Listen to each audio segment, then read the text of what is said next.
আসসালামু আলাইকুম, ফারনাস কিচেনে সবাইকে স্বাগতম। আশা করি সবাই ভালো আছেন, আমিও আলহামদুলিল্লাহ ভালো আছি। আজকে অসম্ভব মজার একটা পিঠা নিয়ে হাজির হয়ে গেলাম। না লাগবে আটা, না লাগবে ময়দা, না লাগবে চালের গুঁড়ি, অথচ ভাপা পিঠা হয়ে যাবে ম্যাজিকের মতো।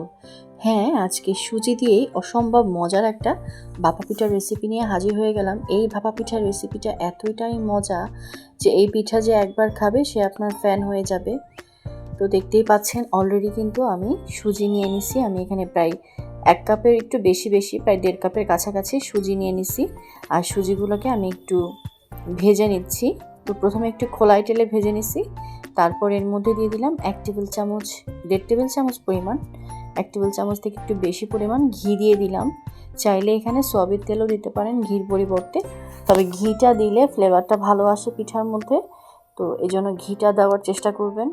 তো এই পিঠাটা কিন্তু অসম্ভব মজা, বাসায় একবার হলেও সবাই ট্রাই করবেন।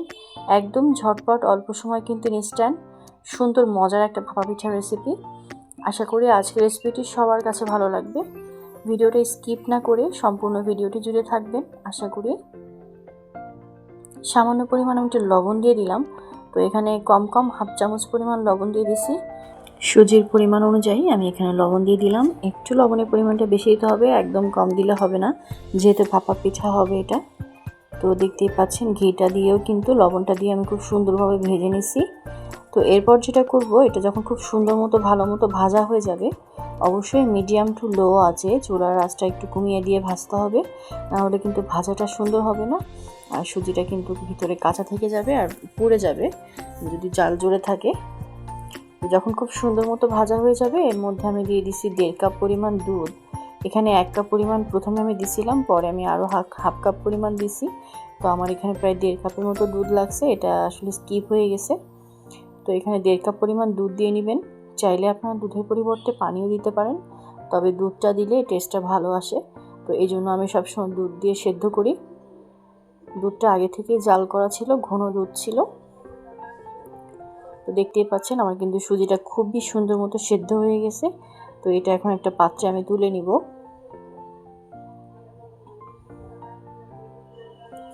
খুবই সুন্দর মতো সিদ্ধ করে নিতে হবে, না হলে পিঠাটা ভালো হবে না। তো একটা পাত্রে আমি তুলে নিচ্ছি, এটাকে একটু ঠান্ডা করে এবার মাখিয়ে নিতে হবে। তো দেখতে পাচ্ছেন আমার সুজিটা কিন্তু খুবই সুন্দর মতো সেদ্ধ হয়েছে।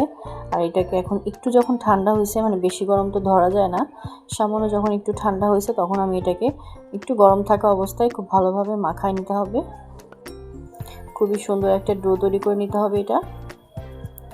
তো দেখতেই পাচ্ছেন আমি কিন্তু এটা খুব সুন্দর মতো একটা ডো তৈরি করে নিচ্ছি। এই ভাপা পিঠা তৈরি করার জন্য অবশ্যই সফট একটা ডো তৈরি করে নিতে হবে। তো এই জন্য খুব ভালোভাবে একদম মাখিয়ে খুবই সুন্দর সফট একটা ডো তৈরি করে নিতে হবে। দেখতে পাচ্ছেন আমার ডোটা কিন্তু খুবই সুন্দর মতো তৈরি হয়ে গেছে, একদম সফট একটা ডো তৈরি হয়েছে। তো এখন এটাকে এক সাইডে ঢেকে রেখে দিব। এটা ঢেকে রেখে আমি পুরটা রেডি করে নিব, পিঠার ভিতরে যে পুরটা দিব। তো তার জন্য এখানে অফ ক্যামেরায় আমি একটা কড়াই নিয়ে নিছি, আর কড়াইয়ের মধ্যে দিয়ে দিব আমি নারকেল। তো এখানে আমি প্রায় 1 কাপের মতো নারকেল নিয়ে নিছি, একটু বেশি পরিমাণ 1 কাপ পরিমাণ নারকেল নিয়ে নিছি, একদম বেশি 1 কাপ পরিমাণ নারকেল। আর নারকেলটা একদম কুচি করে কুড়ানো। তো নারকেলটা এখন খুব ভালোভাবে একটু গরম করে এর মধ্যে গুড় দিয়ে দিব। চাইলে আপনারা সুজি দিয়েও পুরটা রেডি করতে পারেন, তবে আমার কাছে গুড় দিয়ে ভালো লাগে। তো খেজুরের গুড় কিন্তু আমার ফ্রিজে সবসময় থাকে, তো আমি এখানে খেজুরের গুড় দিয়ে দিলাম। এই গুড়টা একদম খাঁটি গুড়, তো সবসময় আমাদের ফ্রিজে আমি রেখে দিই, সারা বছর জুড়ে খাওয়া যায়। আর যে কোনো নাস্তায় তৈরি করতে গেলে তখন আমি বের করে নিয়ে আবার রেখে দিই। তো গুড়টা খুবই ভালো। তো আমি এখানে খেজুরের গুড় অ্যাড করে দিলাম, দিয়ে এবার সুন্দর একটা পুর তৈরি করে নেবো। এটাকে জাল করে আঠালো একটা পুর তৈরি করে নিতে হবে। তো এই পর্যায়ে চুলার জালটা মিডিয়ামে রেখে এটাকে খুব সুন্দরভাবে নেড়ে চেড়ে সুন্দর একটা পুর তৈরি করে নিতে হবে। ভিডিওটা দেখতে যান এই পর্যায়ে চলে আসছেন, এখন একটা লাইক দিতে ভুলে গেছেন, অবশ্যই একটা লাইক দিয়ে দিবেন। আর আমার রেসিপি যদি ভালো লেগে থাকে তো অবশ্যই আমার চ্যানেলটি সাবস্ক্রাইব করে সবাই পাশে থাকবেন।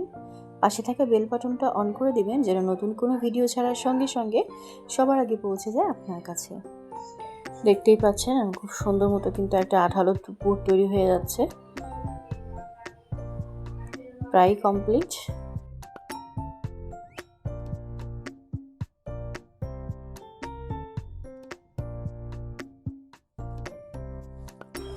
তো আমার পুরটা কিন্তু একদম রেডি। এখন আমি এটাকে একটা বাটিতে তুলে নিব। দেখতে পাচ্ছেন কতটা লোভনীয় লাগতেছে, আর এত সুন্দর একটা ঘ্রাণ বের হয়েছে, ঘ্রাণটা তো শেয়ার করতে পারতেছি না। আর খুবই সুন্দর হয়েছে পুরটা, একদম আঠালো, যেমনটা আমি চাইছিলাম, একদম পারফেক্ট একটা পুর তৈরি হয়েছে। তো এটা একটা বাটিতে আমি নিয়ে নিলাম। এটা দিয়ে যখন পিঠাটা বানানো হবে, পিঠাটা কিন্তু খেতে অসম্ভব মজা লাগবে। তো এবার আমি যে ডোটা আগে থেকে তৈরি করে নিয়েছিলাম, তো ডোটাকে এখন আমি গোল গোল বলের মতো করে নিব। একটু দেখে বুঝে নিতে হবে আমি কিভাবে পিঠাগুলো বানাচ্ছি, একদম ইজি। দেখতেই পাচ্ছেন আমি একটা লেচি মতো কেটে নিলাম, আর হাত দিয়ে তার মধ্যে আমি এখানে কিছুটা পুর দিয়ে দিলাম, আর দিয়ে এটাকে এখন ঢেকে দিয়ে পুরো একটা বলের মতো করে দিব। এটা আসলে বলে বোঝানোর মতো কিছু নেই, একটু জাস্ট দেখে বুঝে নিতে হবে। তো এই যে আমার একটা পিঠা কিন্তু হয়ে গেল। তো এই একই প্রসেসে কিন্তু আমি আরও সবগুলো পিঠা তৈরি করে নিব। আপনাদের সুবিধার্থে আমি আরও একটা পিঠা রেডি করে দেখাচ্ছি। দেখতে পাচ্ছেন একটা ছোট্ট রুটির মতো করে এটার মাঝখানে পুর দিয়ে এই যে বল দিয়ে আমি ঢেকে দিলাম বলের মতো করে। একটু ভালোভাবে মুখটা আটকে দিতে হবে যেন সাইড থেকে ফেটে না যায়, তাহলে পুরটা বের হয়ে যাবে ভাপ দেওয়ার সময়। তো আমার সবগুলো কিন্তু রেডি। এখন আমার অলরেডি চুলায় কিন্তু আমি পানি বসাই দিয়েছিলাম ভাপ দেওয়ার জন্য, পাতিলের উপর একটা স্ট্যান্ড বসাই দিছি। তো তার মধ্যে আমি পিঠা দিয়ে দিলাম। এই পিঠা ভাপতে কিন্তু খুব বেশি সময় লাগে না, একদম অল্প সময় কিন্তু সেদ্ধ হয়ে যায়। তো দেখতে পাচ্ছেন আমার পিঠাগুলো কিন্তু খুবই সুন্দর মতো হয়ে গেছে। তো এক ব্যাচ কিন্তু কমপ্লিট হয়ে গেছে, এটা তুলে নিয়ে আমি আরও এক ব্যাচ দিয়ে দিব। তো প্রায় 1.5 কাপ সুজিতে কিন্তু আমার প্রায় 8-9টার মতো পিঠা হয়েছিল, অনেকগুলা পিঠা হয়েছিল। আমি আরও এক ব্যাচ দিয়ে দিলাম। আলহামদুলিল্লাহ, দেখতেই পাচ্ছেন কতটা সুন্দর হয়েছে। ইনস্ট্যান্ট একদম ঝটপট ভাপা পিঠা, অসম্ভব মজার। আশা করি আজকের রেসিপিটা আপনাদের কাছে ভালো লেগেছে। দেখতেই পাচ্ছেন কতটা লোভনীয় লাগতেছে। এটা দেখতে যেমন লোভনীয়, এটা খেতেও কিন্তু অসম্ভব মজা। বাসায় একবার হলেও সবাই ট্রাই করবেন। দারুণ মজার ভাপা পিঠা একদম কমপ্লিট। তো আজকের মতো এখানে বিদায় নিচ্ছি। সবাই ভালো থাকবেন, সুস্থ থাকবেন। পরবর্তী রেসিপি দেখার আমন্ত্রণ জানিয়ে সবাইকে আল্লাহ হাফেজ, আসসালামু আলাইকুম।